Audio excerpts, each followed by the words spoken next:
Avec nous, Eddie Hamel, bonjour. Vous êtes journaliste, conseiller à la FIFA. Vous avez couvert 9 JO, 10 Coupes du Monde, 22 Cannes. La Cannes à laquelle vous consacrez un livre d'or. Il était une fois la Cannes, 70 ans d'histoire. C'est son titre. Vous le co-signez avec Charles Moukori et Boniface Mourou Tampouzi, eux aussi journalistes, Eddie Hamel. La Cannes, 70 ans Oui, d'histoire. Racontez-nous le début. D'où est venue cette idée? je voulais juste vous préciser, si vous permettez, je ne suis pas conseiller à la FIFA, j'étais pendant 27 ans membre de diverses commissions de la FIFA. En Mhm. revanche, j'étais conseiller du président de la Confédération africaine de football. Alors, pour répondre à votre question, l'idée de ce livre, elle est simple. Vous savez, la bibliothèque africaine est malheureusement très, très pauvre en écriture, en ouvrages, en livres, en albums, en récits en tout cas.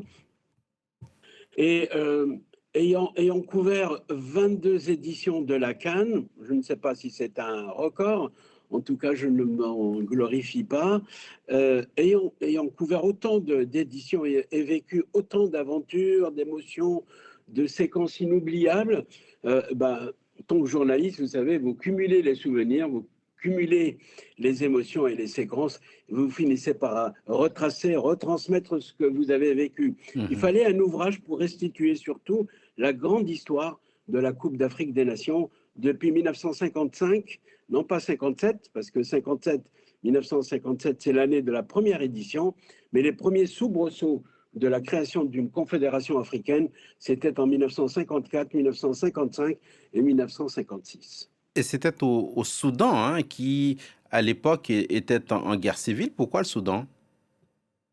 Oui, en fait, le Soudan, tout simplement parce que c'est le stade qui était déjà prêt. C'est un stade très simple, avec très peu de moyens, avec des bancs en bois. Et puis le Soudan, ça faisait 2 ans que la guerre civile était terminée. La guerre civile qui a déchiré le pays, qui était à l'époque le plus grand pays du continent africain. Il ne l'est plus puisqu'il est divisé en deux aujourd'hui. Donc le Soudan, tout simplement parce que les créateurs de la Confédération africaine de football étaient l'Éthiopie, l'Afrique du Sud, l'Égypte et le Soudan. C'étaient les 4 délégués qui étaient présents à Lisbonne lors Mhm. du congrès de l'UEFA. Et ce sont les gens de l'UEFA, les Suédois, les Belges, les Espagnols, les Français et bien d'autres Européens qui ont encouragé nos amis africains présents comme invités euh, à s'organiser et à essayer de produire une compétition à l'échelle du continent. Et, Alors, c'était le début des ères des indépendances nationales. On commençait à avoir 33, 34 pays déjà indépendants.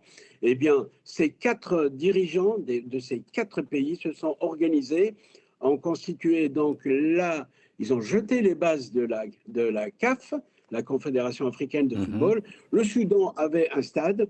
Eh bien, on a dit, on joue la première édition à 3 équipes seulement. Alors pourquoi 3? Alors qu'il y a 4 membres fondateurs, 4 pays fondateurs, tout simplement parce que l'Afrique du Sud, en 1957, avait annoncé en tout cas, qu'elle ne participerait qu'avec une équipe de blancs. Et donc, et les autres c'est une, pays fondateurs ont dit, c'est pas et, possible. et c'est une compétition, la CAN et Diamel, qui a été en résonance avec les grands bouleversements, les grands moments qu'a vécu le continent. Mais qu'est-ce qui a fait que ça a fini par devenir l'un des rendez-vous incontournables du football mondial? On rappelle que dans l'ordre, il y a la Coupe du Monde, l'Euro et après, c'est la CAN. C'est tout à fait juste. C'est la dimension qu'a pris cet événement. Parce que les années 50 ont contribué à avoir la souveraineté des États africains, leur indépendance. Et cependant, vous savez, quand un jeune Africain naissait, quand il avait, allez, 3, 4 ans, le premier jouet qu'on lui offrait, c'était un ballon. On dit toujours que l'Afrique est le paradis terrestre du football. C'est toujours comme ça. Le football est inné. On joue au football de manière innée. On joue au football partout, toutes les aires. Et donc, cette compétition qui a commencé un peu dans la discrétion, dans la confidentialité en Mhm. 1957, n'a jamais fini de grandir, jusqu'à prendre une dimension internationale et puis planétaire. Pourquoi? Parce que le football africain lui-même a progressé. On avait des stars, on avait des titres, on avait des gens, des noms qui commençaient à aller dans les grands clubs européens et mondiaux.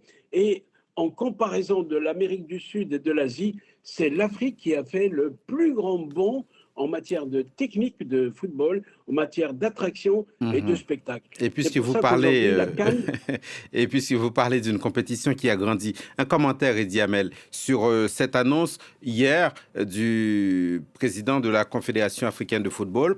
La CAN ne se jouera plus tous les 2 ans, mais plutôt tous les 4 ans à partir de 2028. Votre analyse? écoutez, c'est une grande surprise pour moi parce que l'Afrique a besoin de vitalité régulière et avec des dates rapprochées. La CAN a été faite parce que les Africains veulent vivre des émotions et c'est leur plus grande attraction, c'est le plus grand spectacle du continent, la CAN. Donc, en faire un événement tous les 4 ans, je pense que ça va décevoir beaucoup de Hmm. personnes, beaucoup de gens, des jeunes. L'Afrique a besoin d'une CAN tous les 2 ans parce que c'est la vitalité africaine, c'est la vitalité du sport africain, c'est la plus grande compétition et on ne peut pas se passer de cela. On annonce Maintenant, aussi si des une considérations, ligue des nations, une ligue africaine des nations. c'est autre chose, il faut voir ce que cela peut donner. En tout cas, moi, je parle de la dimension acquise par la CAN. La CAN, c'est quelque chose d'incontournable. C'est presque quelque chose de sacré, de toucher à la périodicité de la CAN. Bon, j'ai été surpris hier par cette annonce. Je ne sais pas si c'est le congrès de la CAF qui l'a décidé. Bon, il n'y avait pas de congrès, il n'y avait pas d'assemblée générale. Je ne sais pas sur quels critères il a été décidé ce changement incroyable.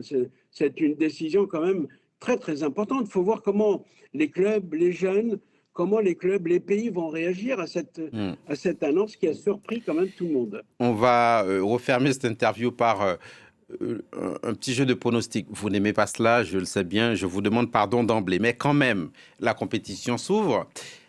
Quelle équipe, à votre avis, peut l'emporter? Alors, je peux vous répondre, cher ami, par quelque chose de très simple. Il y a 6 groupes, vous le savez, il y a 6 groupes.